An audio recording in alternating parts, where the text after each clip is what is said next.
ನಮಸ್ಕಾರ ಸ್ನೇಹಿತರೆ, ನಾನೊಂದು ವಿಶೇಷವಾದಂತಹ ದೇವಾಲಯಕ್ಕೆ ಭೇಟಿಯನ್ನು ಕೊಟ್ಟಂತಹ ಸಂದರ್ಭದಲ್ಲಿ ಈ ಒಂದು ವಿಡಿಯೋ ರಾಯಚೂರು ಜಿಲ್ಲೆಯಲ್ಲಿರ್ತಕ್ಕಂತಹ ರಾಯರ ಬೃಂದಾವನ, ಕರ್ನಾಟಕದ ಮಂತ್ರಾಲಯ ಅಂತಾನೆ ಪ್ರಸಿದ್ಧಿಯಾದಂತಹ ಬಿಚ್ಚಾಳಿಯಲ್ಲಿರ್ತಕ್ಕಂತಹ ರಾಯರ ಏಕಶಿಲಾ ಬೃಂದಾವನವನ್ನ ವೀಕ್ಷಣೆ ಮಾಡಿದಂತಹ ಈ ಸಂದರ್ಭದಲ್ಲಿ, ಹಾಗೆ ಪಂಚಮುಖಿ ಆಂಜನೇಯ, ರಾಯಚೂರು ಜಿಲ್ಲೆಯ ಗಾಣದಾಳದಲ್ಲಿರ್ತಕ್ಕಂತಹ ಪಂಚಮುಖಿ ಆಂಜನೇಯನ ದರ್ಶನವನ್ನ ಮಾಡಿಕೊಂಡು ಆ ನಂತರ ಬಿಚ್ಚಾಳಿಯಲ್ಲಿರ್ತಕ್ಕಂತಹ ರಾಯರ ಕುಲದೇವತೆ ಬಿಚ್ಚಾಳಮ್ಮನ ದರ್ಶನವನ್ನ ಮಾಡಿಕೊಂಡು ಏಕಶಿಲಾ ಬೃಂದಾವನವನ್ನು ದರ್ಶನ ಮಾಡುವುದು ಇಲ್ಲಿಯ ವಾಡಿಕೆ. ಆ ನಂತರವೇ ಮಂತ್ರಾಲಯಕ್ಕೆ ಭೇಟಿಯನ್ನ ಕೊಡ್ತಾರೆ. ಯಾಕೆಂದ್ರೆ ಈ ಸ್ಥಳದಲ್ಲೇನೆ ಗುರು ರಾಘವೇಂದ್ರ ಸ್ವಾಮಿಗಳು ಸುಮಾರು 15 ವರ್ಷಗಳ ಕಾಲ ತಪಸ್ಸನ್ನ ಮಾಡ್ತಾರೆ. ಇಲ್ಲಿ ಆಂಜನೇಯ ಸ್ವಾಮಿ ಪಂಚಮುಖಗಳ ರೂಪದಲ್ಲಿ ರಾಯರಿಗೆ ದರ್ಶನವನ್ನ ಕೊಡ್ತಾರೆ. ಪಂಚಮುಖಗಳ ಆಂಜನೇಯನ ದರ್ಶನವನ್ನ ಪಡೆದಂತಹ ರಾಯರು ಅದೇ ರೀತಿಯಲ್ಲಿ ಇಲ್ಲಿ ಚಿತ್ರಿಸಿರುವುದನ್ನ ಕೂಡ ನಾವು ಕಾಣಬಹುದು. ರಾಯರಿಗೆ ಯಾವ ರೀತಿಯಾಗಿ ಆಂಜನೇಯ ಕಾಣಿಸಿದನು ಪಂಚಮುಖಗಳ ರೂಪದಲ್ಲಿ, ಅದೇ ರೀತಿಯಾಗಿ ಇಲ್ಲಿ ಚಿತ್ರಿಸಿರುವುದನ್ನ ಕೂಡ ನಾವು ಕಾಣಬಹುದು. ಇಲ್ಲಿ ವೀಳ್ಯದೆಲೆ ತುಂಬಾನೇ ಪ್ರಮುಖವಾಗಿ ಆಂಜನೇಯನಿಗೆ ತುಂಬಾನೇ ಇಷ್ಟವಾದಂತಹ ವೀಳ್ಯದೆಲೆಯ ಹಾರವನ್ನ ಹನುಮಂತನಿಗೆ ಅರ್ಪಿಸ್ತಾರೆ. ಅದನ್ನ ನಾವೀಗ ವಿಡಿಯೋದಲ್ಲಿ ಕೂಡ ನೋಡ್ತಾ ಇದ್ವಿ. ವೀಳ್ಯದೆಲೆಯನ್ನ ಇಲ್ಲಿ ವಿಶೇಷವಾಗಿ ಹನುಮಂತನಿಗೆ ವೀಳ್ಯದೆಲೆ ಮುಖಾಂತರ ಅಲಂಕಾರವನ್ನ ಕೂಡ ಮಾಡ್ತಾರೆ. ಬನ್ನಿ ಈಗ ದೇವಾಲಯದ ಒಳಗಡೆ ಹೋಗೋಣ, ಪಂಚಮುಖಿ ಆಂಜನೇಯ ಸ್ವಾಮಿಯ ದೇವಾಲಯದ ಒಳಗಡೆ. ಹಾಗೇನೆ ರಾಯರನ್ನ ನಾವು ಇಲ್ಲಿ ಯಾವ ರೀತಿಯಾಗಿ ನೋಡ್ತೀವಿ ಅಂದ್ರೆ, ರಾಯರು ತಪಸ್ಸು ಮಾಡಿದಂತಹ ಜಾಗವನ್ನ ನೋಡ್ತೀವಿ. ಹಾಗೆ ಆಂಜನೇಯ ಸ್ವಾಮಿ ಈ ಒಂದು ಸ್ಥಳದಲ್ಲಿ ಓಡಾಡಿದ ಎನ್ನುವಂತಹ ಇತಿಹಾಸ ಕೂಡ ನಮ್ಗೆ ಕಾಣುತ್ತೆ. ಇನ್ನು ಆನಂತರ ನಾವು ನೋಡುವಂತಹದ್ದು ಬಿಚ್ಚಾಳಿಯಲ್ಲಿ ಇರ್ತಕ್ಕಂತಹ ಬಿಚ್ಚಾಳಮ್ಮನ ದೇವಾಲಯ. ರಾಯರ ಕುಲದೇವತೆ ಬಿಚ್ಚಾಳಮ್ಮ, ರಾಯರ ಮನೆ ದೇವರು ಬಿಚ್ಚಾಳಮ್ಮ. ರಾಯರು ತನ್ನ ಕುಲದೇವತೆಯಾದಂತಹ ಬಿಚ್ಚಾಳಮ್ಮನ ಪೂಜೆಯನ್ನ ಸಲ್ಲಿಸಿದ್ದು ಆದ ನಂತರ ಅವರು ತಪಸ್ಸಿಗೆ ಕೂರ್ತಾ ಇದ್ರು. ಇದೇ ದೇವಾಲಯದಲ್ಲಿ ರಾಯರು ಸುಮಾರು 12 ವರ್ಷಗಳ ಕಾಲ ಬಿಚ್ಚಾಳಮ್ಮನ ಆರಾಧನೆಯನ್ನ ಕೂಡ ಮಾಡ್ತಾರೆ. ಕುಲದೇವತೆಯನ್ನ ಸ್ಮರಿಸುತ್ತಾ ಅವರು ಈ ಜಾಗದಲ್ಲಿ ತಪಸ್ಸನ್ನ ಆಚರಿಸಿದ್ರು ಅನ್ನುವಂತಹ ಒಂದು ಇತಿಹಾಸ ಕೂಡ ನಮ್ಗೆ ಹೇಳುತ್ತೆ. ಈ ದೇವಾಲಯ ಮೂಲ ರೂಪದಲ್ಲಿ ತುಂಬಾ ಸಣ್ಣದಾದಂತಹ ಒಂದು ದೇವಾಲಯ ಆಗಿತ್ತು. ಆ ನಂತರ 2004ರಲ್ಲಿ ಈ ದೇವಾಲಯವನ್ನ ರಿನೋವೇಷನ್ ಅನ್ನ ಮಾಡಿದ್ರು. ನಾವಿಲ್ಲಿ ನೋಡ್ತಾ ಇದ್ವಿ, ಈ ದೇವಾಲಯವನ್ನ ಬಾಳೆಹಣ್ಣು ಹಾಗೂ ಬೆಲ್ಲದಿಂದ ಕಟ್ಟಲಾಗಿದೆ ಅಂತ ನಮ್ಗೆ ಈ ದೇವಾಲಯದ ಆವರಣದಲ್ಲಿ ಕೂಡ ಹಾಕಿರೋದನ್ನ ನಾವು ಕಾಣಬಹುದು.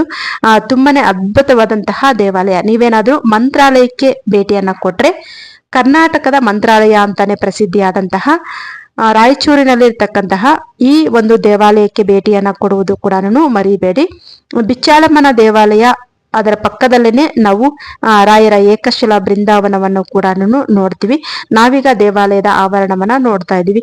ಅದ್ಭುತವಾದಂತಹ ಕೆತ್ತನೆಗಳೊಂದಿಗೆ ಹಾಗೆ ಕಂಬಗಳೊಂದಿಗೆ ಅಲಂಕಾರವನ್ನ ಕೂಡ ದೇವಾಲಯವನ್ನ ಮಾಡಿದ್ದಾರೆ. ಇದು ಇತ್ತೀಚೆಗೆ ನಿರ್ಮಾಣ ಮಾಡಿರುವಂತಹದ್ದು. ದೇವಾಲಯದ ಹಳೆಯ ಒಂದು ರೂಪ ಯಾವ ರೀತಿಯಾಗಿ ಇತ್ತು ಅನ್ನೋದನ್ನ ಕೂಡ ನಾವು ಫೋಟೋದಲ್ಲಿ ನೋಡ್ಬಹುದು. ಆ ದೇವಾಲಯದ ಆವರಣದಲ್ಲಿ ಅದನ್ನು ಕೂಡ ದೇವಾಲಯದ ಒಳಗಡೆ ಹಾಕಿದ್ದಾರೆ. ಇನ್ನು ಮಂತ್ರಾಲಯದಿಂದ ಸುಮಾರು 21 ಕಿಲೋಮೀಟರ್ ದೂರದಲ್ಲಿರ್ತಕ್ಕಂತಹ ಪಂಚಮುಖಿ ಆಂಜನೇಯ ಸ್ವಾಮಿ ದೇವಾಲಯ. ಆ ನಂತರ ಅಲ್ಲಿಂದ ಒಂದು 10 ಕಿಲೋಮೀಟರ್ ದೂರ ಅನ್ಸುತ್ತೆ, ಅಲ್ಲಿಂದ 10 ಕಿಲೋಮೀಟರ್ ದೂರದಲ್ಲಿರ್ತಕ್ಕಂತಹ ಬಿಚ್ಚಾಳಮ್ಮನ ದೇವಾಲಯವನ್ನ ಹಾಗೆ ರಾಯರ ಏಕಶಿಲಾ ಬೃಂದಾವನವನ್ನ ಕೂಡ ನಾವು ದರ್ಶನ ಮಾಡ್ಕೊಂಡು ಬರಬಹುದು. ನೀವೇನಾದ್ರೂ ಭೇಟಿ ಕೊಡ್ಬೇಕು ಅನ್ನೋ ಒಂದು ಪ್ಲಾನ್ ಅನ್ನ ಮಾಡಿದ್ರೆ, ಅಥವಾ ಪ್ರವಾಸ ಹೋಗ್ಬೇಕು ಅಂತ ಏನಾದ್ರೂ ಪ್ಲಾನ್ ಅನ್ನ ಮಾಡಿದ್ರೆ, ಸಮ್ಮರ್ ಟೈಮಲ್ಲಿ ಯೋಚನೆ ಮಾಡಿ ಹೋಗಿ. ಯಾಕೆಂದ್ರೆ ತುಂಬಾ ಬೇಸಿಗೆ ಸಮಯ ಆಗಿರೋದ್ರಿಂದ ತುಂಬಾನೇ ಬಿಸಿಲು ಇರುತ್ತೆ. ರಾಯಚೂರು ಅಂದ್ರೆ ತುಂಬಾ ಬಿಸಿಲಿನ ಒಂದು ವಾತಾವರಣ ಇರ್ತಕ್ಕಂತಹ ಸ್ಥಳ ಅದು. ನಾವೀಗ ನೋಡ್ತಾ ಇರುವಂತಹದ್ದು ರಾಯರ ಏಕಶಿಲಾ ಬೃಂದಾವನ ಇರ್ತಕ್ಕಂತಹ ಜಾಗವನ್ನ. ಇದೆ ನೋಡಿ, ರಾಯರ ಏಕಶಿಲಾ ಬೃಂದಾವನ. ಈ ಬೃಂದಾವನವನ್ನ ನಿರ್ಮಾಣ ಮಾಡಿದ್ದು ರಾಯರ ಆಪ್ತ ಶಿಷ್ಯರಾದಂತಹ ಅಪ್ಪಣ್ಣಾಚಾರ್ಯರು. ಇದೇನೆ ಏಕಶಿಲಾ ಬೃಂದಾವನ. ನಾವೀಗ ವಿಡಿಯೋದಲ್ಲಿ ನೋಡ್ತಾ ಇದೀವಲ್ವಾ, ಇಲ್ಲೇನೆ ಒಂದು ರಾಯರು ಕುಳಿತು ತಪಸ್ಸನ್ನ ಮಾಡ್ತಾ ಇದ್ರು, ಧ್ಯಾನವನ್ನ ಮಾಡ್ತಾ ಇದ್ರು ಅನ್ನುವಂತಹ ಇತಿಹಾಸ ಕೂಡ ಇದೆ. ತುಂಗಭದ್ರಾ ನದಿಯ ದಡದ ಮೇಲೆ ಇರತಕ್ಕಂತಹ ಈ ಜಾಗ ಪರಮ ಪವಿತ್ರವಾದಂತಹದ್ದು. ಕರ್ನಾಟಕದಿಂದ ಸಾಕಷ್ಟು ಜನ ಇಲ್ಲಿಗೆ ಭೇಟಿಯನ್ನ ಕೊಡ್ತಾರೆ. ಮಂತ್ರಾಲಯಕ್ಕೆ ಯಾವ ರೀತಿಯಾಗಿ ಭೇಟಿಯನ್ನ ಕೊಡ್ತಾರೋ ಅದೇ ರೀತಿಯಾಗಿ ರಾಯಚೂರಿನಲ್ಲಿರ್ತಕ್ಕಂತಹ ಈ 2ನೇ ಮಂತ್ರಾಲಯಕ್ಕೂ ಕೂಡ ಭೇಟಿಯನ್ನ ಕೊಡ್ತಾರೆ. ತುಂಗಭದ್ರಾ ನದಿಯ ದಡದ ಮೇಲೆ ಇರ್ತಕ್ಕಂತಹ ಏಕಶಿಲಾ ಬೃಂದಾವನವನ್ನ ನಿರ್ಮಾಣ ಮಾಡಿದ್ದು ಅವರ ಆಪ್ತ ಶಿಷ್ಯರಾದಂತಹ ಅಪ್ಪಣ್ಣಾಚಾರ್ಯರು. ಅಪ್ಪಣ್ಣಾಚಾರ್ಯರು ಮತ್ತು ರಾಯರು ಸಾಕಷ್ಟು ಗ್ರಂಥಗಳನ್ನ ರಚನೆ ಮಾಡಿದ್ದಾರೆ, ಸಾಕಷ್ಟು ಶ್ಲೋಕಗಳನ್ನ ಕೂಡ ರಚನೆ ಮಾಡಿದ್ದಾರೆ. ಇದೇ ಜಾಗದಲ್ಲೇನೆ ಅಪ್ಪಣ್ಣಾಚಾರ್ಯರು ವಾಸವಿದ್ರು. ಹಾಗೇನೆ ರಾಯರಿಗೆ ಇಷ್ಟವಾದಂತಹ ತಿಂಡಿ ಅಡಿಗೆಗಳನ್ನ ಇವರು ಮಾಡ್ಕೊಡ್ತಾ ಇದ್ರು ಅನ್ನುವಂತ ಇತಿಹಾಸ ಕೂಡ ಹೇಳುತ್ತೆ. ಜಪದ ಕಟ್ಟೆ, ಭಿಕ್ಷಾಲಯ, ಅಪ್ಪಣ್ಣಾಚಾರ್ಯ ಪ್ರಿಯ ಮಂತ್ರಾಲಯ ಅಂತಾನೆ ಈ ಜಾಗ ಪ್ರಸಿದ್ಧಿಯನ್ನ ಪಡ್ಕೊಂಡಿದೆ. ಅದ್ಭುತವಾದಂತಹ ವಾತಾವರಣ ಇರತಕ್ಕಂತಹ ಜಾಗ. ನಾವು ಭೇಟಿ ಕೊಟ್ಟದ್ದು ಒಂದು ಬೇಸಿಗೆ ಸಮಯದಲ್ಲಿ, ಆದ್ರೂ ಕೂಡ ಅಲ್ಲಿನ ಒಂದು ವಾತಾವರಣ ಅಷ್ಟೇ ತಂಪಾಗಿ ಇತ್ತು. ಯಾಕೆಂದ್ರೆ ಪರಿಸರ ತುಂಬಾನೇ ಚೆನ್ನಾಗಿದೆ ಈ ಜಾಗದಲ್ಲಿ ನಾವು ನೋಡೋದಕ್ಕೆ. ಇಲ್ಲಿ ರಾಯರು ಮತ್ತು ಅಪ್ಪಣ್ಣಾಚಾರ್ಯರು ಕುಳಿತು ಚರ್ಚೆಯನ್ನ ಮಾಡ್ತಾ ಇದ್ರು, ಹಾಗೆ ಗ್ರಂಥಗಳನ್ನ ರಚನೆ ಮಾಡ್ತಾ ಇದ್ರು. ಶಿವಲಿಂಗವನ್ನ ಕೂಡ ನಾವು ನೋಡ್ತಾ ಇದೀವಲ್ವಾ, ಇಲ್ಲಿ ಕೂಡ ಶಿಷ್ಯರು ಅಂದ್ರೆ ರಾಯರ ಶಿಷ್ಯ ವೃಂದ ಇಲ್ಲಿ ಕುಳಿತು ಪಾಠ ಪ್ರವಚನಗಳನ್ನ ಕೇಳ್ತಾ ಇದ್ರು ರಾಯರಿಂದ. ರಾಯರು ಪಾಠ ಪ್ರವಚನಗಳನ್ನ ಬೋಧನೆ ಮಾಡ್ತಾ ಇದ್ದಂತಹ ಜಾಗ ಇಲ್ಲಿ.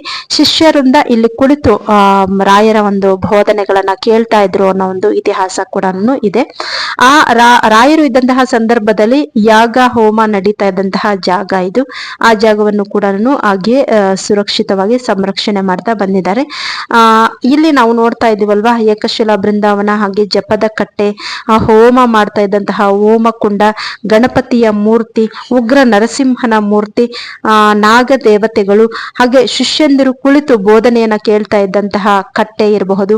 ಎಲ್ಲವನ್ನೂ ಕೂಡ ಈಗಲೂ ಕೂಡ ಅದೇ ರೀತಿಯಾಗಿ ಸಂರಕ್ಷಣೆ ಮಾಡ್ತಾ ಬರ್ತಾ ಇದ್ದಾರೆ. ಹಾಗೇನೆ ಅಪ್ಪಣ್ಣಾಚಾರ್ಯರ ವಂಶಸ್ಥರು ಇಲ್ಲಿ ಪ್ರಧಾನ ಅರ್ಚಕರಾಗಿ ಕೂಡ ಕೆಲಸವನ್ನ ನಿರ್ವಹಿಸ್ತಾ ಇದ್ದಾರೆ. ದೇವಾಲಯದ ಉಸ್ತುವಾರಿಯನ್ನ ಕೂಡ ಈ ಒಂದು ಅಪ್ಪಣ್ಣಾಚಾರ್ಯ ಟ್ರಸ್ಟ್ ಅಂತ ಮಾಡಿಕೊಂಡು ಆ ಮುಖಾಂತರ ದೇವಾಲಯದ ಸಂರಕ್ಷಣೆಯನ್ನ ಕೂಡ ಮಾಡ್ಕೊಂಡು ಬರ್ತಾ ಇದ್ದಾರೆ. ಮುಂದಿನ ಪೀಳಿಗೆಗಾಗಿ ಈ ದೇವಾಲಯದ ಒಂದು ಕುರುಹುಗಳು ಏನಿದಾವೆ ಅದನ್ನ ಸಂರಕ್ಷಣೆ ಮಾಡ್ತಾ ಮುಂದಿನ ಪೀಳಿಗೆಗೂ ಕೂಡ ಉಳಿಸಿಕೊಂಡು ಬರ್ತಾ ಇದ್ದಾರೆ. ದೇವಾಲಯದ ಆವರಣದಲ್ಲಿ ನಾವು ವಿಶೇಷವಾದಂತಹ ಮೂರ್ತಿಗಳಿರುವುದನ್ನ ಕೂಡ ನಾವೀಗ ವಿಡಿಯೋದಲ್ಲಿ ನೋಡ್ತಾ ಇದ್ವಿ. ಅದೇ ರೀತಿಯಾಗಿ ಅದನ್ನ ಸಂರಕ್ಷಣೆ ಮಾಡ್ತಾ ಮುಂದಿನ ಜನಾಂಗಕ್ಕೆ ತೋರಿಸುವಂತಹ ಪ್ರಯತ್ನವನ್ನು ಕೂಡ ನಾವು ನೋಡ್ತಾ ಇದ್ವಿ. ಶಿವನ ಮೂರ್ತಿ, ಹಾಗೆ ಮುಂದ್ಗಡೆ ಬಸವಣ್ಣನ ಮೂರ್ತಿಯನ್ನ ಕೂಡ ನಾವು ನೋಡ್ತಾ ಇದ್ವಿ. ಹಾಗೆ ಆವಾಗ ಹೇಗಿತ್ತೋ ಹಾಗೇನೆ ಅದೇ ಮೂಲ ರೂಪವನ್ನೇ ಇಲ್ಲಿ ಉಳಿಸ್ಕೊಂಡಿದ್ದಾರೆ. ರಾಯರು ಮತ್ತೆ ಅಪ್ಪಣ್ಣಾಚಾರ್ಯರು ಕುಳಿತು ಚರ್ಚೆ ಮಾಡ್ತಾ ಇದ್ರು. ಹಾಗೆ ರಾಯರ ಮಾರ್ಗದರ್ಶನದಂತೆ ಅಪ್ಪಣ್ಣಾಚಾರ್ಯರು ಶ್ಲೋಕಗಳನ್ನ ರಚನೆ ಮಾಡ್ತಾ ಇದ್ರು, ಗ್ರಂಥಗಳನ್ನ ಬರೀತಾ ಇದ್ರು ಅನ್ನೋ ಒಂದು ಇತಿಹಾಸ ಕೂಡ ಹೇಳುತ್ತೆ. ಆ ಒಂದು ಮೂರ್ತಿಯನ್ನ ಇಲ್ಲಿ ಕೆತ್ತಿರೋದನ್ನ ಕೂಡ ನಾವು ಇಲ್ಲಿ ನೋಡ್ತೀವಿ. ಮೂರ್ತಿಯನ್ನ ಕಟ್ಟಿ ಆ ಒಂದು ಜಾಗವನ್ನ, ಆ ಒಂದು ದೃಶ್ಯ ನಮ್ಮ ಕಣ್ಣು ಮುಂದೆ ಬರುವ ಹಾಗೆ ಇಲ್ಲಿ ಮಾಡಿದ್ದಾರೆ. ಹಾಗೆ ರಾಯರಿಗೆ ಬಳಸುತ್ತಿದ್ದಂತಹ ಒರಳುಕಲ್ಲನ್ನ ಕೂಡ ನಾವು ನೋಡ್ತೀವಿ. ಇಲ್ಲಿ ರಾಯರಿಗೆ ಇಷ್ಟವಾದಂತಹ ಒಂದು ರುಚಿಯಾದಂತಹ ಅಡಿಗೆಯನ್ನ ಕೂಡ ಅಪ್ಪಣ್ಣಾಚಾರ್ಯರು ಇಲ್ಲಿ ಮಾಡ್ಕೊಡ್ತಾ ಇದ್ರು. ಇದೇ ಜಾಗದಲ್ಲೇನೆ ಅಪ್ಪಣ್ಣಾಚಾರ್ಯರು ವಾಸ ಇದ್ರು. ಇದು ಅವರ ಮನೆ ಅನ್ನೋ ಒಂದು ಇತಿಹಾಸವನ್ನ ಕೂಡ ನಾವು ಕಾಣ್ತೀವಿ. ಇದಾಗಿದೆ ಸ್ನೇಹಿತರೆ ರಾಯರ ಪ್ರಿಯ ಶಿಷ್ಯರ ಒಂದು ವಾಸಸ್ಥಳ, ಹಾಗೆ ರಾಯರ ಮೆಚ್ಚಿನ ಜಾಗ.